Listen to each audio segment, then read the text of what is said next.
Rusiya Federasyasının prezidenti Vladimir Putin, Ukraina topraklaryny basyp alma uğrundaky başladan uruşundan soň ilkinji gezek yurtdaşyny Täjikistan we Türkmenistan döwletine öz saparyny amala aşyrdy. Vladimir Putin'in Täjikistan we Türkmenistan döwletlerine gitmeginiň esasy maksady iki döwletler arasyndaky sewda, strategik we şoňa meňzeş meseleleri dile getirseler-de, emma bu işin içinde başga bir sebäp ýatýar.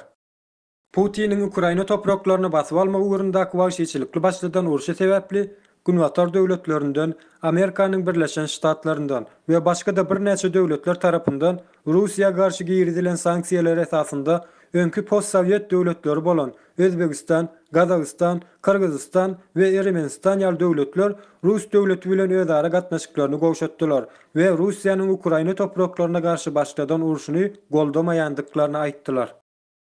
Şeýlelikde Russiýany goldayan owalky post-sowet döwletlerden diňeje 3 döwlet galdy. Olardan Belarusiýa, Täjikistan we Türkmenistan. Putin şol 3 döwleti elinden gidirmejek bolup, elinde galan soňky mümkinçiliklerini ulanyp, uruşdan bäri ilkinji saparyna çykmaga mejbur boldy. Bu ýerde Russiýa Federasiýasynyň prezidenti Vladimir Putin milli mehmansörlük täpleri tatyna mehirli garşylandy.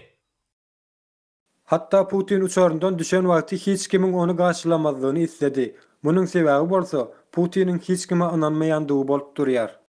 Vladimir Putin'in 29 iýunda Türkmenistana sapar etmeginiň maksady hazırki döwletleriniň we olaryň prezidentleriniň gatnaşmagynda geçirilen 6-njy sammiýety bolsa da arka tarapdan oýnalýan oyun Ulu we Kiçi Berdimuhammedowylaryň arkasynda durup olary elden gidirmezligiň esasy maksady bolup durýar.